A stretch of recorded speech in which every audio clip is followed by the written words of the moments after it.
आधी रात को लिंगयू की मॉम लिंगयू के रूम में आई और उसे जगाने लगी और वो जल्दी जल्दी में लिंगयू को बाहर ले जाने लगी। उसने कहा कि प्राइवेट प्लेन रेडी है, हम कुछ वक्त के लिए अब्रॉड जा रहे हैं। लेकिन गेट पर वी उन दोनों का इंतजार कर रही थी और कहती है कि आंटी आप अब्रॉड जाने के लिए इतनी ईगर क्यों हो? आपने अभी तक मुझे ये बताया नहीं है कि आपने वो ऑयल पेंटिंग कहाँ से ली थी। लिंगयू कहता है कि वी तुम आधी रात को क्यों जाग रहे हो? वी कहती है कल जब मैं तुम्हारी मॉम से पेंटिंग के बारे में पूछ रही थी तब वो नर्वस दिख रही थी। आप मुझे ये नहीं बताना चाहती ना कि वो पेंटिंग कहाँ से आई है, इसलिए ही आप लिंगयू को लेकर रातों रात अब्रॉड भाग जाना चाहती हो। लिंगयू की मॉम अब भी नहीं बता रही थी तो वी अपनी स्वॉर्ड निकाल लेती है कि एक्टिंग करना बंद करो, ऐसा खेल खेलने का वक्त नहीं है मेरे पास। लिंगयू अपनी मॉम के डिफेंस में आ गया तो वी कहती है कि लिंगयू साइड में हट जाओ, उस पेंटिंग में जो सेप्टर है वो मेरे लिए बहुत ही ज्यादा इम्पोर्टेंट है। लेकिन तभी एल्विया के भेजे हुए लोग वहाँ पे पहुँच गए कि हमें वी मिल गई है, जल्दी से उसे मार डालो। लिंगयू और उसकी मॉम दोनों ही उसे देख के डरने लगे। डीमन आर्मी वी पे अटैक करती है तो वी अपनी पावर से उन तीनों को शील्ड करती है और लिंगयू से कहती है कि यहाँ पे बहुत ही खतरा है, जल्दी से अपनी मॉम को लेके अंदर जाओ।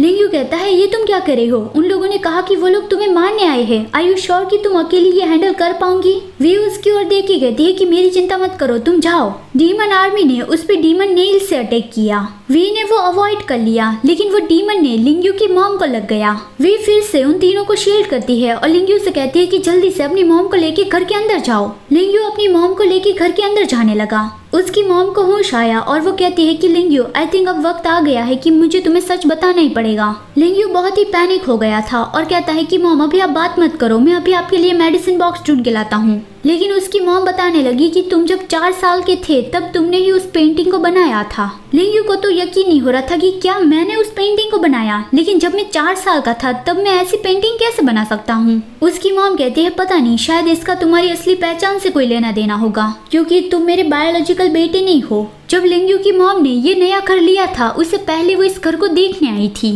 और तब उसे इस गार्डन में एक छोटा बच्चा मिल गया था। मिसेस लिंग को वो बच्चा बहुत ही ज्यादा प्यारा लगा था तो फिर उसने उस बच्चे को अपना लिया कि आज से मैं उसकी माँ हूँ। जब लिंगयू 4 साल का था तब उसने सेप्टर की पेंटिंग बनाई थी। जब उसकी मॉम ने वो पेंटिंग देखी तब उसने लिंगयू की बहुत ज्यादा तारीफ की। तो तब लिंगयू ने बताया था कि ये सेप्टर हमेशा मेरे सपने में आता रहता है तो इसलिए मैंने उसकी एक पेंटिंग बना दी। ये सारी बात सुन के लिंगयू को बहुत ही बड़ा शॉक लगा कि मुझे अबैंडन कर दिया गया था, आखिर मेरे पेरेंट्स कौन होंगे। मिसेस लिंग को जब लिंगयू पहली बार मिला था तब उसके पास एक रूबी था और पेंटिंग में जो सेप्टर है उसमें भी वही रूबी है। लिंगयू की मॉम उसे वो रूबी देती हुई कहती है कि शायद इससे ही तुम्हारी असली पहचान को ढूंढा जा सकता है। उस रूबी को हाथ में लेते ही लिंगयू को सब कुछ पता चल गया कि वो कौन है, उसकी असली पहचान क्या है। दूसरी ओर वी अब भी फाइट कर रही थी लेकिन उसकी सारी स्ट्रेंथ एग्जॉस्ट हो गई थी। कोई उस पर स्वॉर्ड से अटैक करता है लेकिन वी उसे डॉज करने की हालत में बिल्कुल भी नहीं थी। लेकिन लिंगयू बीच में आ गया और उसने उस वार को अपने ऊपर ले लिया।